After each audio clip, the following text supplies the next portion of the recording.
രാഷ്ട്രപിതാവ് മഹാത്മാഗാന്ധിയുടെ കൊച്ചി സന്ദർശനത്തിൽ ഇന്ന് 100 വയസ്സ് തികയുന്നു.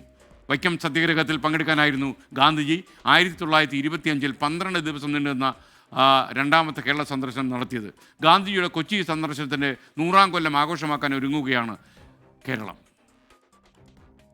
സ്വാതന്ത്ര്യ സമരത്തിന്റെ ഏടുകൾ തിരിയുമ്പോൾ കേരളത്തിൽ ഗാന്ധിജിയുടെ പാദസ്പർശമേറ്റത് 5 തവണയാണ്.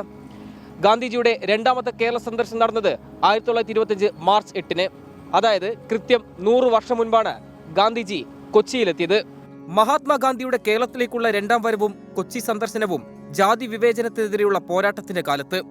ഓൾഡ് കൊച്ചി റെയിൽവേ സ്റ്റേഷനിൽ 2-ാം ക്ലാസ് ബോഗിയിൽ ഒറ്റമുണ്ടെടുത്ത് വന്നിറങ്ങിയ ഗാന്ധിജിയെ സ്വീകരിച്ചത് വലിയ ജനക്കൂട്ടം. അവിടുന്ന് നേരെ വിശ്രമത്തിനായി റെയിൽവേ ബംഗ്ലാവിലേക്ക്. ഗാന്ധിജിയുടെ വരവ് ആഘോഷമാക്കിയാണ് ജനം ആദ്യ പരിപാടിയായ ബോട്ട് ചെട്ടിയിലേക്ക് ഗാന്ധിജിയെ സ്വീകരിച്ചത്. ബോട്ട് ചെട്ടിയിലെ പരിപാടിയിൽ അല്പനേരം ചിലവഴിച്ച ഗാന്ധിജി ബോട്ടിൽ മട്ടാഞ്ചേരിയിൽ വന്നിറങ്ങി.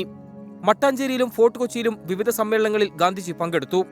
വെള്ളക്കാരുടെ കൈപ്പിടിയിലായിരുന്ന ഫോർട്ട് കൊച്ചിയിലെ ഗാന്ധിജിയുടെ പൊതുസമ്മേളനം വേറിട്ടതായിരുന്നു. കടപ്പുറത്ത് മണ്ണു കൂട്ടിയിട്ട് അതിനു പുറത്ത് 3 വഞ്ചികൾ സ്ഥാപിച്ച് അതിനു മീതെയായിരുന്നു സ്റ്റേജെന്ന് ചരിത്രത്തിൽ പറയുന്നു. ഗുജറാത്തി സമൂഹത്തിന് വേരുകളുള്ള മട്ടാഞ്ചേരിയിൽ അവരുടെ ക്ഷണം സ്വീകരിച്ച് ഗാന്ധിജി ഗുജറാത്തി സ്ട്രീറ്റിലും സന്ദർശിച്ചു.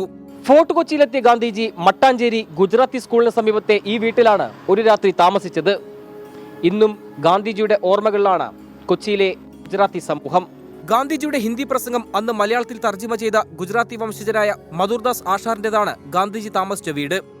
സമീപത്തെ വീടുകളെല്ലാം പുതുക്കിപ്പണിതെങ്കിലും പഴമയുടെ പ്രൗഢിയോടെ ഗാന്ധിജിയുടെ ഓർമ്മകളിലാണ് ഈ ഇരുനില വീട്.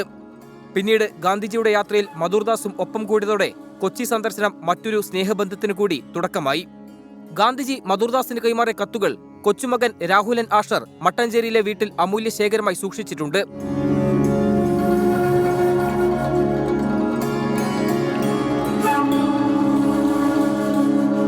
ആദ്യത്തെ സ്പീച്ച് കേൾക്കാൻ പോകുമ്പോൾ ട്രാൻസ്ലേഷൻ ശരിയില്ലായിരുന്നു. അപ്പോൾ അപ്പം മേളിൽ കയറി ട്രാൻസ്ലേറ്റ് ചെയ്യാൻ തുടങ്ങി. എന്നിട്ട് അത് തീർന്നപ്പോൾ ഗാന്ധിജിക്ക് തോന്നി ഇതിൻ്റെ റെസ്പോൺസ് നന്നായിട്ട് കിട്ടുന്നുണ്ട്. അപ്പോൾ അങ്ങനെ ഗാന്ധിജി ഇങ്ങനെ വിളിച്ചു അപ്പൂപ്പനെ.